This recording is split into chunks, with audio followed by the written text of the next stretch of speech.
Hey everyone, Cinephile Mike here, your friendly neighborhood cinephile, and I hope everyone is enjoying their summers and catching some great flicks. There have been some pretty good ones this summer.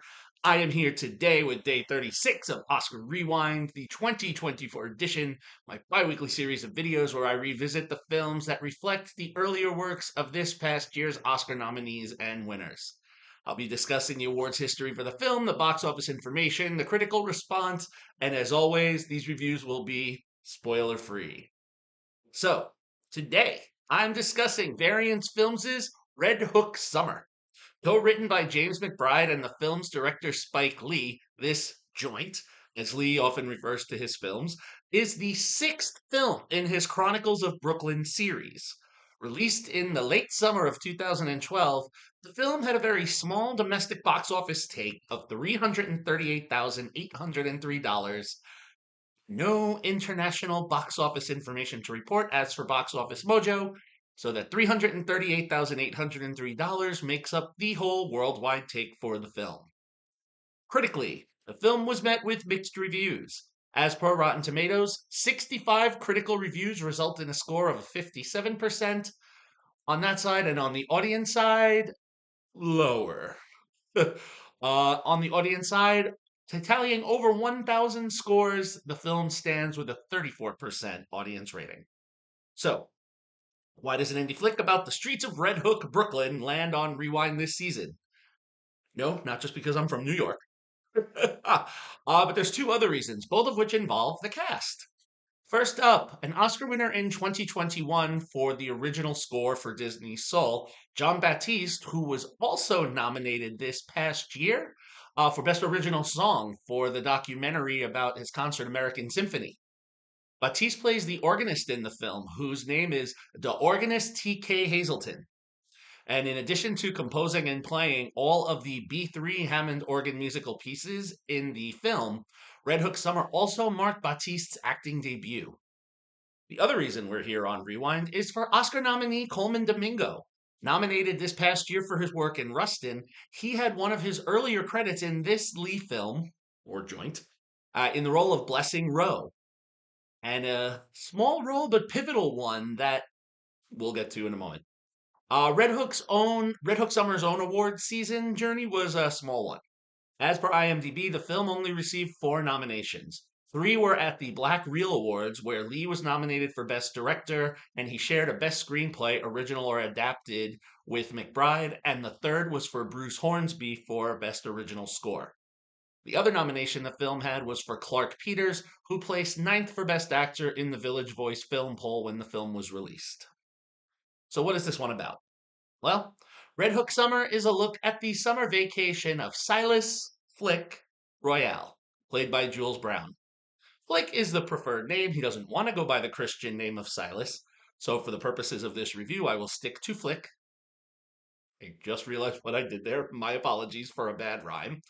Flick is a middle school student about 13 years old who has been sent from Atlanta by his mother to spend the summer with his grandfather, named the good Bishop Enoch Rouse, played by Peters, who is the preacher at the Little Piece of Heaven Baptist Church of Red Hook, where he is aided by two faithful deacons, Deacon Z, played by Thomas Jefferson Bird, and Deacon Yancey, played by Stephen McKinley Henderson, and one very devoted usher, Sister Sharon Morningstar, who also volunteers at the church, played by Heather Sims. Flick, coming from a vegan household, is dropped into a God fearing home by his grandfather, who serves him eggs and meat in the morning on the regular. Believing that he needs to have more of the Lord's power in his life, the bishop has Flick volunteer at the church, where he does go every day to work with Deacon Z. While there, Flick will meet fellow volunteer, Sister Morningstar's similarly aged daughter Chaz Morningstar, played by Tony Lysafe. Now, as we follow Flick and Chaz through the summer, we will see how the more comfortable life that he was used to in Atlanta, where he was constantly glued to his iPad 2, is a bit different here. As he's warned to avoid gang activity, he's told he can't go certain places because he's going to go into blood territory. The way some of the locals that used to be a part of the church that hang out in the courtyard of the apartments of Red Hook treat him. And so this is a new bit of a culture shock for him coming from a more upper class private school that he's used to. But slowly over the course of the summer, he begins to develop relationships, find a flow despite some of those challenges. And then, as things start to be seemingly quasi okay, there's a parishioner who's spotted a few times throughout the film named Blessing Rowe, played by Domingo, who will stand up and reveal some information from the past that will begin to show certain individuals that we've met in not so good a light. And look, we will see how the past is not always at rest and what can throw a community into turmoil. And Coleman turns in a powerful performance that demonstrates the power that we are, the power that we've seen in more recent projects that he's getting recognition for. Rustin, The Color Purple, the upcoming Sing Sing, even the tragically underappreciated Fear the Walking Dead. It's always been there. Red Hook Summer is interesting. It's almost like there's two different films that Lee is trying to do. I feel I've said this before, but there's two different films here. The first we get is the coming of age story of Flick and learning about his family, meeting his grandfather, discovering new people, seeing what a slice of life is like in Red Hook in the early 2010s. And the new actors, Brown and Lysate, they do a fair job presenting their teen characters, if maybe a little bit over the top at times. I mean, look, it makes for a very interesting film, the coming of age story that we've seen. While it's one we've seen, it's always good to go on the journey because Lee created a very naturalistic one. However, when we have this reveal that comes out by Domingo's character in the last maybe 15, 20 minutes of the film, the whole first 70% of the movie we spend time with kind of gets sidelined as we go into this new film topic dealing with dark pasts, and it gets so shoehorned in. It's like it doesn't get the attention it deserves. And this is the more serious of the two topics that gets a little skated over.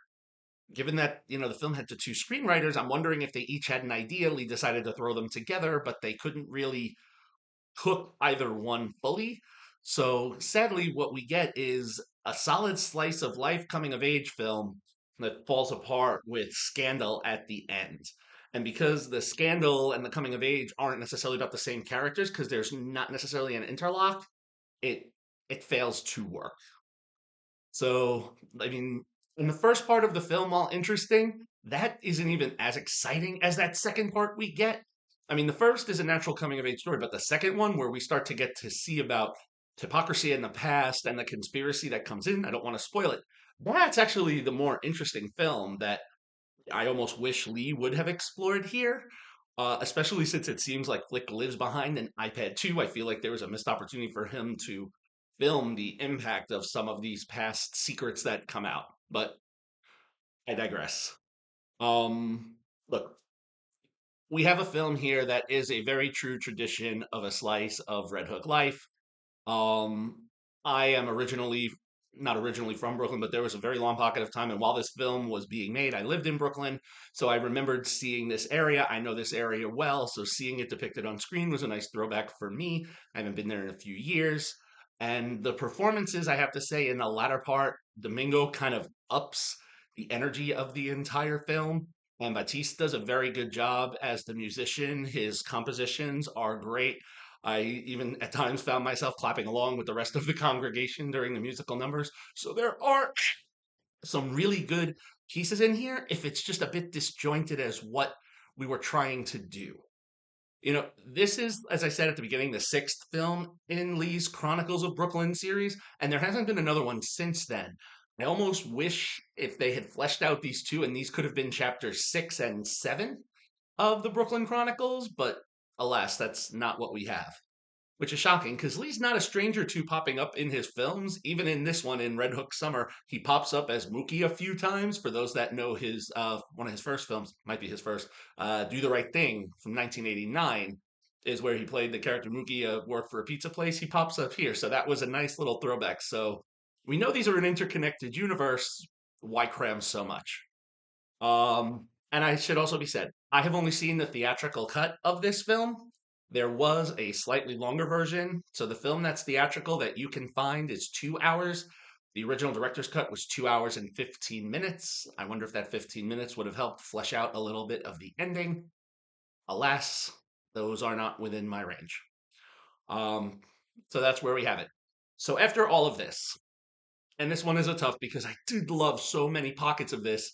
Red Hook Summer for me, because of the jumble, is only a three, and it's a close 3-star film. I was leaning towards a two, but really, when I reflect Domingo's performance and what this film could have been, is why I up.